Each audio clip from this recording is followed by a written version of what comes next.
When I was 14 years old, I was spending a Saturday night relaxing, and all I was planning on doing was watching Netflix alone in my family's cozy vacation cabin.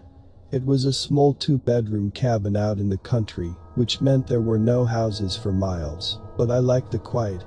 My parents were out on a date and were probably not going to get home until midnight or so, because all of the roads were backed up due to the snowstorm. It was getting late and I was waiting on the pizza I had ordered like an hour ago, and was starting to wonder what was taking so long. Domino's is too far away from me to do a delivery, but a buddy of mine was a manager there, and he was usually pretty cool about letting it slide. So, I just figured it was taking a while because it was a pretty good drive, and the roads were icy. I sat on the couch and decided that I was going to watch a horror movie on Netflix alone. After getting a bowl of popcorn, I hit play. When I was about 5 minutes into the movie, I jumped to the sudden sound of the doorbell. Realizing that it was the pizza guy, I sped to the front door. I opened the door and was startled by what I saw. It was a dirty middle-aged man. So dirty, he looked like a homeless guy living on the streets. He had long greasy hair and needed to shave.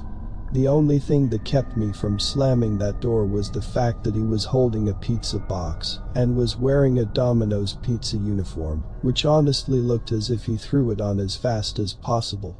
The buttons weren't aligned, and it looked like it was a few sizes too small.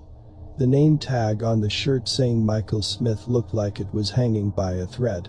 He was smiling at me, staring directly into my eyes, not even blinking once. His smile gave me an uneasy feeling. His smile was so big, almost unnatural. He said, "Hi, I'm Ted. Did you order a large cheese pizza?" I said hi, yes, and he was still giving me that same cold smile. I reached my hand into my pocket, looking for the cash I had.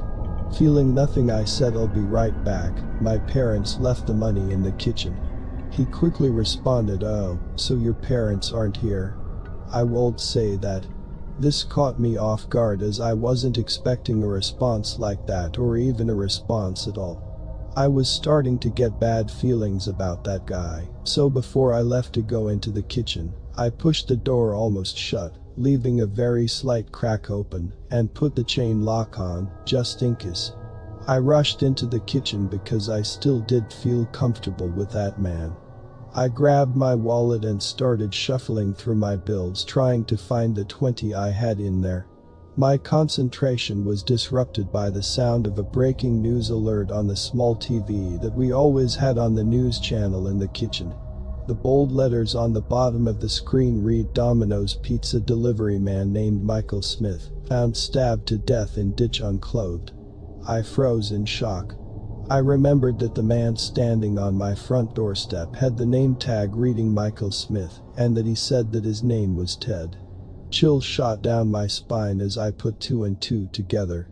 I turned around, basically running to the door. I screamed when the front door was wide open and the pizza box was lying on the floor, right next to the stairs. I examined the door, seeing that the chain lock had been busted right off. I reached for my phone that I always kept in my back pocket. I nearly cried when I felt nothing and remembered that I had left it charging on my nightstand in my room, upstairs. I started going through all of my options I had. I couldn't just run out into the snowstorm and run a mile to the nearest house. I couldn't hide until my parents got home, that would be hours from now. The only option I had was to get that phone upstairs and call 911. I felt like my heart was going to stop. I grabbed the biggest knife I could find. Not that I was going to be brave enough to use it anyways. My knees and hands were shaking as I slowly walked up the stairs, trying not to make a sound. I got to the last step and saw my room. The door was wide open. I started mentally preparing myself for what might happen as soon as I walk into that. I tiptoed to the side of the door, making sure that I wasn't visible to whoever was inside. I peered my head into the room. Nothing. No creepy killer standing in the middle of the room with an axe. In fact, the room was just as I had left it. I could see my phone on my nightstand, which was across my bed on the farthest side of the room, right next to the closet. I walked in there and reached across my bed. I was just a few inches away from grabbing that phone and calling the police. I inched forward and grabbed it. I took a big deep breath in relief. Hearing the 911 operator's voice gave me a sense of safety. The woman on the other line said, "911, what is your emergency?" "Hi, yes, my name is Matthew Thompson, and there is a man somewhere in my house. I am in a cabin on 71 Shirley Avenue." I had said this fairly quickly. I had seen so many episodes of Law and Order, I had already known what information the operator needed.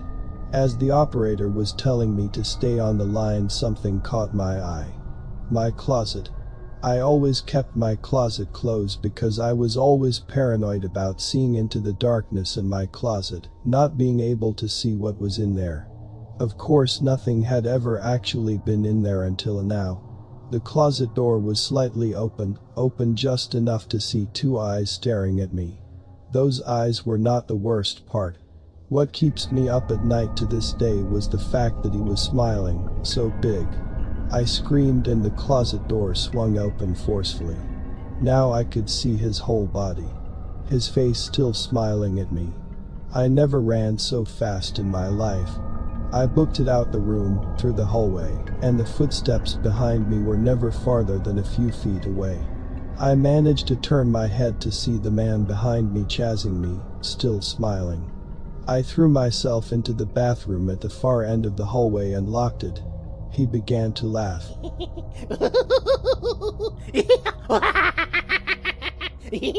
But this laugh wasn't like a deep, raspy voice, which is how I imagined it to sound like. It was so high-pitched. It sounded so childish, which made the whole situation even more nerve-wracking. He was now throwing his body against the door.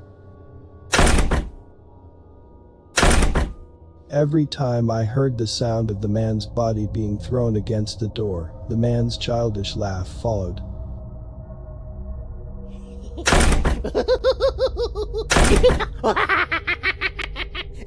I knew I didn't have much more time until that small chintzy door eventually broke down.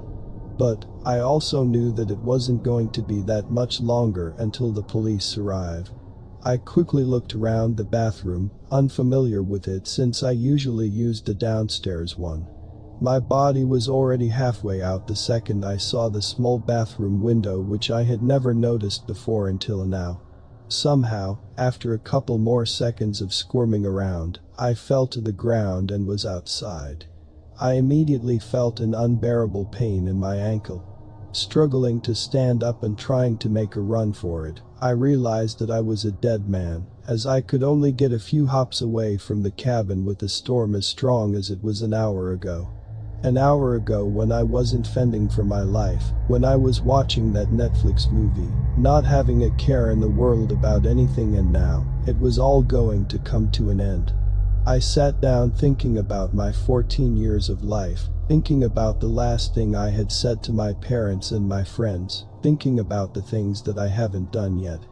I could still hear the man banging against that door, followed by his laugh. I could hear the wooden door start to crack. Just a couple more tries and he was in. He immediately noticed the open window and knew I was outside. I knew it wouldn't take long for him to run out the front door to get where I was helplessly sitting. I kept looking back and forth to each side of the house, not knowing which side he was going to come. I then saw him, peering his head over the side of the house, only making his smiling face visible. I screamed in fear as this man, still wearing that Domino's uniform, was tiptoeing to me. He was tiptoeing like you would see in a cartoon, making his steps really dramatic.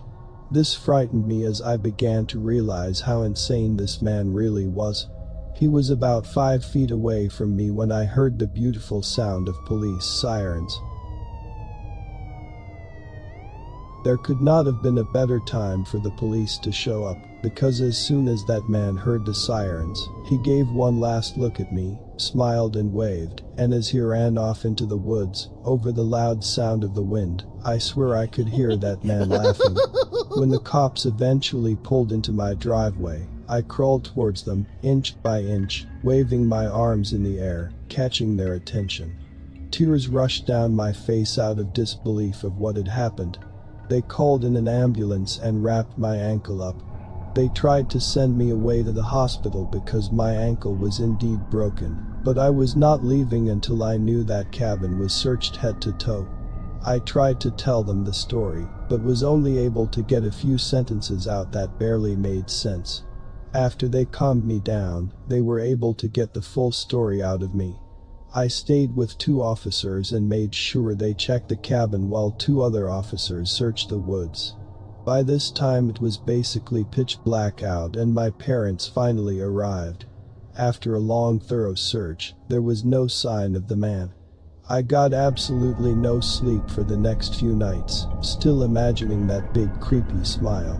After this whole situation, I wish I could say that I hear the occasional knocks at the door or something cliché, but it has been quiet with no signs of that man again. I hope to never see that grinning face for as long as I live, whether that man's intentions were to kill me or much, much worse.